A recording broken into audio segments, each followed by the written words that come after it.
الحمد للہ رب العالمین اللہم صلی علی محمد النبی الامی وعلی آلہ وسلم تسلیما۔ بھائیو، دوستو، بزرگوں، عزیز ساتھیو،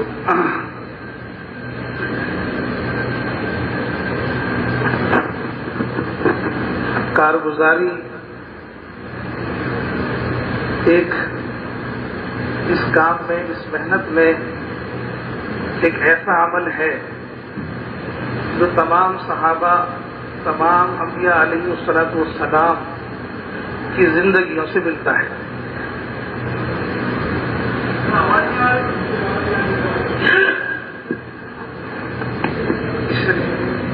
حضرت مولانا الیاس صاحب رحمۃ اللہ علیہ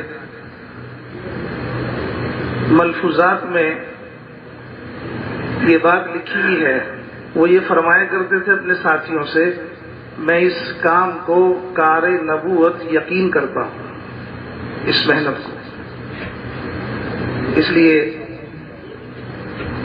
محنت میں جو بھی طریقہ ہے، اس کی کوشش کی جاتی ہے کہ وہ طریقہ جو صحابہ کے دور میں رسول پاک صلی اللہ علیہ وسلم نے اپنے صحابہ کو جس طریقے پر محنت میں ڈالا تھا، اسی طریقے کی کوشش کی جائے۔ اس لیے کارگزاری بھی یہ اسی محنت اور اسی عمل کا حصہ ہے۔ بھائیو، دوستو، بزرگوں، اس وقت کارگزاری کے بغیر ہمارا کوئی بھی کام پورا نہیں ہوگا۔ جس کام سے کارگزاری نکل جاتی ہے، اس کام کے گھٹنے اور بڑھنے کا احساس بھی نکل جاتا ہے۔ کارگزاری کے بغیر ہم کسی کام کی سطح کا اندازہ نہیں کر سکتے کہ ہم کیا کھو رہے ہیں اور کیا پا رہے ہیں۔ اس لیے کارگزاری ہے۔ کارگزاری کسی کارنامے کی نہیں ہے، کارگزاری محنت کی ہے، اور اس کام کا یہ عمل ہے کارگزاری۔ اس لیے کارگزاری کے ساتھ امانت داری یہ ہے کہ ہم کارگزاری میں وہ سنائیں گے جو ہوا ہے، وہ سنائیں گے جو ہم کر کے آئے ہیں۔ اس لیے کہ کارگزاری اصل اطاعت کی ہے۔ کارگزاری اس کی نہیں ہے کہ ہم نے کتنا کیا ہے، کارگزاری اس بات کی ہے کہ ہم نے کس طرح کیا ہے۔ جس طرح نظام الدین سے کام کرنے کے لیے کہا جا رہا ہے، اس کے مطابق کرنا اطاعت ہے کارگزاری اس محنت میں۔ اس محنت میں اس طرح کرنا اطاعت مانا جائے گا جس طرح وہاں سے بتایا جا رہا ہے۔ اس لیے کہ محنت میں دو چیزیں شرط ہیں، ایک وحدت کلمہ اور دوسرا وحدت فکر۔ ایک وحدت کلمہ اور دوسرا وحدت فکر، اور یہ دونوں شرطیں آ نہیں سکتی جب تک کہ ہم سب اپنی کارگزاری میں کام کو اس طرح نہ کریں جس طرح کرنے کے لیے کہا جا رہا ہے۔ یہ نہیں ہے کہ ایک کام ہے اسے جیسے چاہے کرو، جیسے چاہے کرنے کا نام اطاعت نہیں ہے۔ جس طرح بتایا جا رہا ہے اس طرح کرنا یہ ضروری ہے۔ کارگزاری کا اہتمام اس لیے ہے کہ جو کام ہو رہا ہے وہ کام وحدت فکر اور وحدت کلمہ پر آئے، ہم سب کی ایک بات ہے کام ہے۔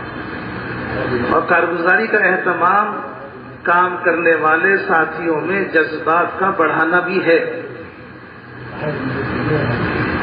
دونوں چیزیں کارگزاری سے ہمیں ملیں گی، کام کا رخ بھی اور کام کرنے کے لیے جذبات بھی۔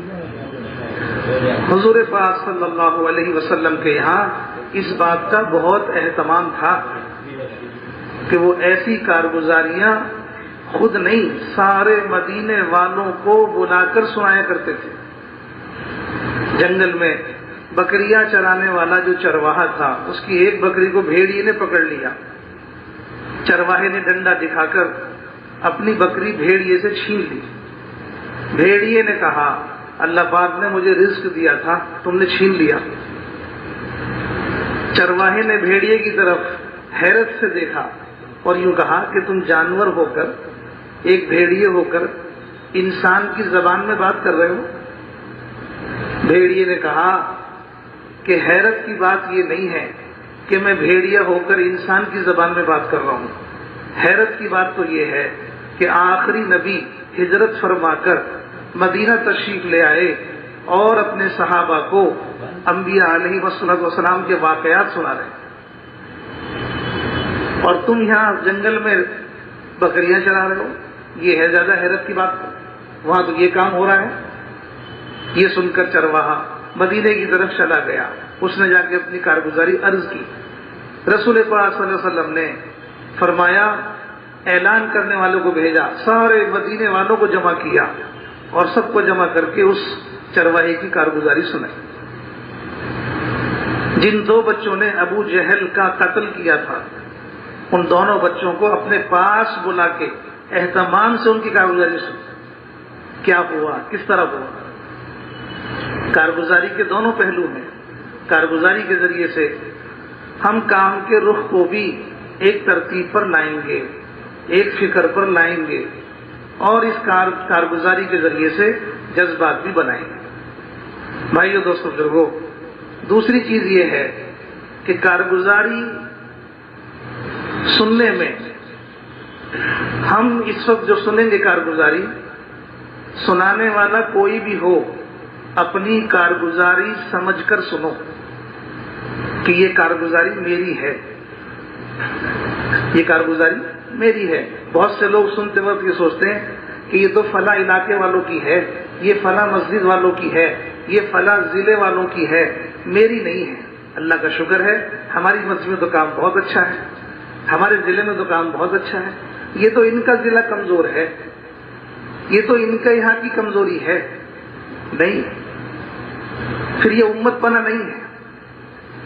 امت پناہ یہ ہے کہ دین میں کہیں بھی کمی آئے گی، اس کے نقصان کو میں اپنی طرف موڑوں گا۔ دین میں کہیں بھی کمی آئے گی، اس کا ذمہ دار، اس کی ذمہ داری اپنے اوپر لوں گا۔ اس لیے ابوبکر صدیق رضی اللہ تعالیٰ نے بات فرمائی کہ دین میں کمی آئے اور ابو بکر زندہ رہے۔ سوال اس کا نہیں ہے کہ آپ کے ضلع میں، آپ کی تحصیل میں، آپ کے صوبے میں، آپ کے حلقے میں یہ کمزوری ہے، ذمہ داری اس کی ہے کہ میرے رہتے ہوئے کمزوری ہے، میں کس لیے ہوں؟ ساری امت ایک امتی کی ذمہ دار ہے، ساری امت ایک امتی کے لیے ذمہ دار ہے، اور ایک امتی ساری امت کے لیے ذمہ دار ہے۔ یہ امت ایک جسم کی مانند ہے، اگر انگوٹھے میں درد ہے تو سارا جسم بے چین ہے، سارا جسم بے چین ہے۔ کوئی آدمی یہ نہیں کہتا میرا سارا جسم ٹھیک ہے، خالی میرا انگوٹھا بیمار ہے، میں صحیح ہوں۔ میرا سارا جسم ٹھیک ہے، میری آنکھ بیمار ہے، بس۔ کوئی آدمی یہ نہیں کہتا۔ اگر اس کی آنکھ میں تکلیف ہے تو سارے جسم کو شامل کرتا ہے۔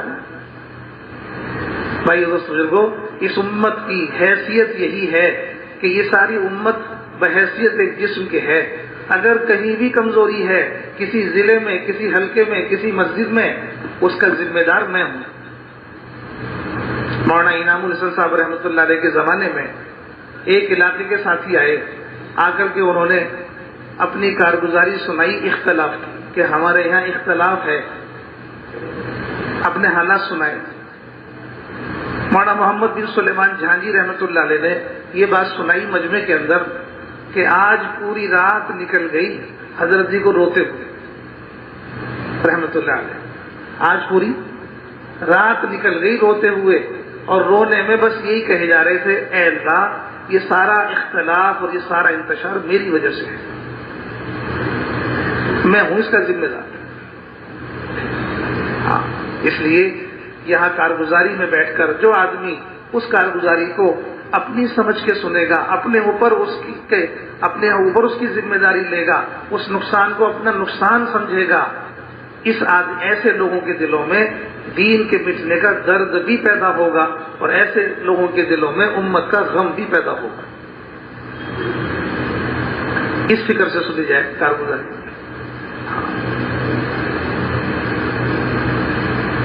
اس طرح سے ہم سنانے میں بھی بہت یہ اہتمام کریں. یہ نہیں ہے کہ ہمیں شاباشی ملے گی. کارگزاری اس طرح سناؤ جس طرح جو کام کر کے آئے اس طرح. یہاں اچھا کارگزاری کو اچھا بنا کے سنانا وہ نہیں ہے، بلکہ جیسی ہے اسے ایسے سناؤ. کوئی مریض کسی ڈاکٹر کے پاس جا کے یوں کہے، جب ڈاکٹر اس سے پوچھے کیا حال ہے، الحمدللہ میں تو بہت ٹھیک ہوں، اس سے کیا فائدہ ہو؟ ڈاکٹر کے سامنے کوئی مرض چھپانے سے مریض کا کیا فائدہ ہوگا؟ جو بیماری ہے اسے بتانے سے فائدہ ہوگا، چھپانے سے نہیں. اس لیے ہرگز اس کی کوشش نہ کریں کہ ہم کسی طرح سے اس طرح سنائیں کہ ہم پر کوئی الزام، ہم پر کوئی بات نہ آئے. یہ کوئی ضروری نہیں. ہاں، کوئی کام میں کمزوری کی ہے کوئی بات نہیں.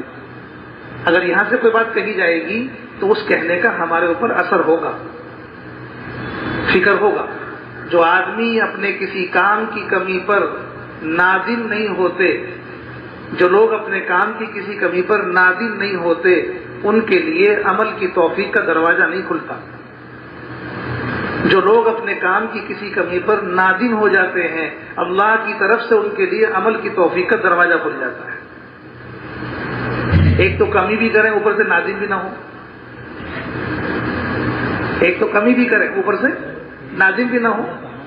ہاں، اس لیے ہم اپنے کام میں کسی کمی کی وجہ سے، کوئی ذلت نہیں ہے اس میں، بلکہ کمی کی وجہ سے ہمارے اوپر جو باتیں ہوں گی اس سے ہمارے لیے اللہ کی طرف سے دروازہ کھلے گا عمل کی توفیق کا.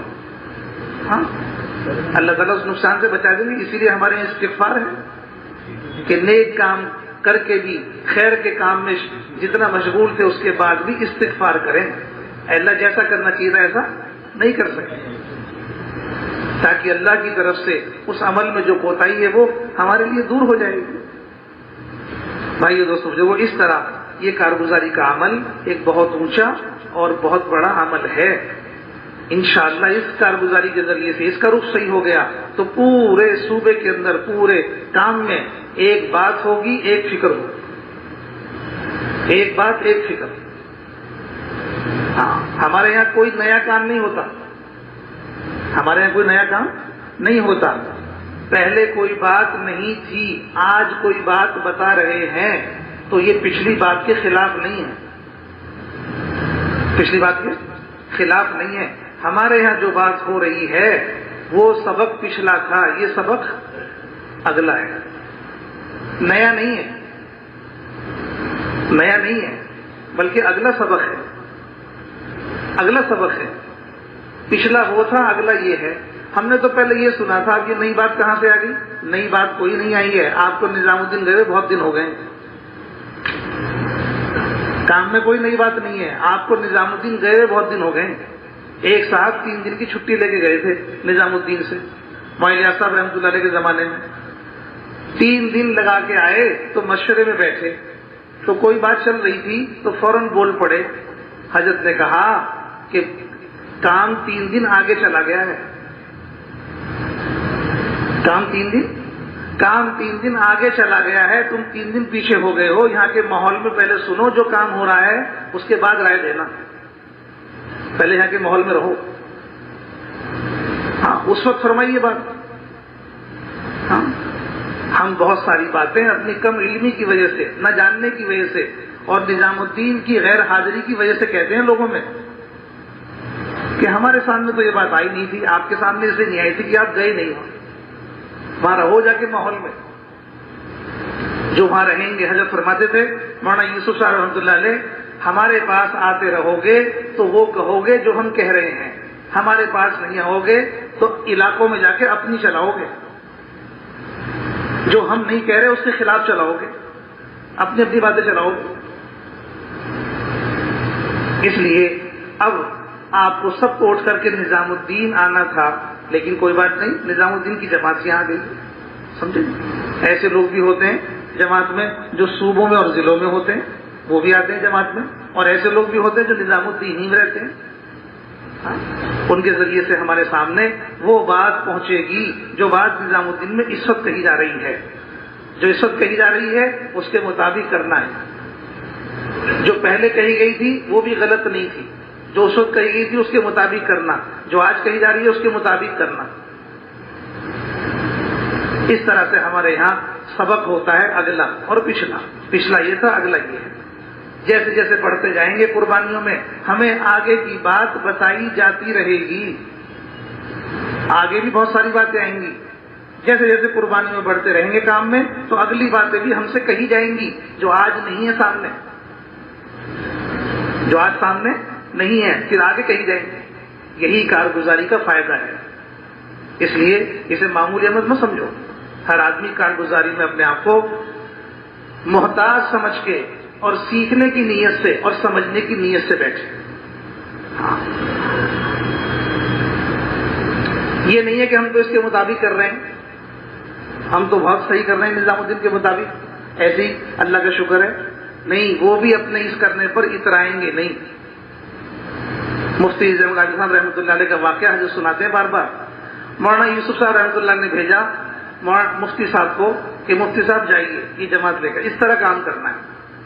کام جب کر کے آئے مفتی صاحب نے کارگزاری سنائی، کارگزاری سنانے کے بعد حضرت نے فرمایا مفتی صاحب یہ کیا کر کے آئے؟ کام تو اس طرح کرنا تھا جس طرح ہم بتا رہے ہیں۔ اس جگہ ٹھیک ہے، وہ کہا میں اور دھیان سے بیٹھا، دھیان سے سنا، اس کے بعد پھر چلے گئے، پھر واپس آئے، کہا کارگزاری سنائی، اور پھر سنانے کے بعد حضرت نے کہا کہ مفتی صاحب یہ کیا کر کے آئے؟ کام تو اس طرح کرنا تھا جس طرح ہم نے بتایا۔ مفتی صاحب تھوڑے پریشان ہوئے، انہوں نے کہا اور ٹھیک سے سمجھ کے جاؤ۔ پھر گئے، پھر جا کر کے پھر اور اپنے طریقے سے اپنی طرف سے اچھا کام کر کے آئے۔ آنے کے بعد پھر کارگزاری سنائی اور کہا، کارگزاری سنانے کے بعد حضرت نے پھر وہ بات دہرائی کہ صاحب یہ کیا کر کے آئے؟ مفتی صاحب نے کہا اب کہ حضرت یہ کب تک ہوتا رہے گا؟ حضرت یہ کب تک ہوتا رہے گا؟ ہم جس طرح بھی کام کر کے آ رہے ہیں آپ ہم سے ہر بار یہ کہہ رہے ہیں کہ وہ صاحب کام تو اس طرح کرنا تھا، یہ کب تک ہوتا رہے گا؟ حضرت نے فرمایا مفتی صاحب اگر میں آپ سے یہ نہ کہتا تو آج آپ یہاں نہ ہوتے جہاں ہیں، آپ یہاں نہ ہوتے جہاں ہیں۔ اگر میں آپ سے یہ نہ کہتا تو آپ یہاں نہ ہوتے جہاں ہیں۔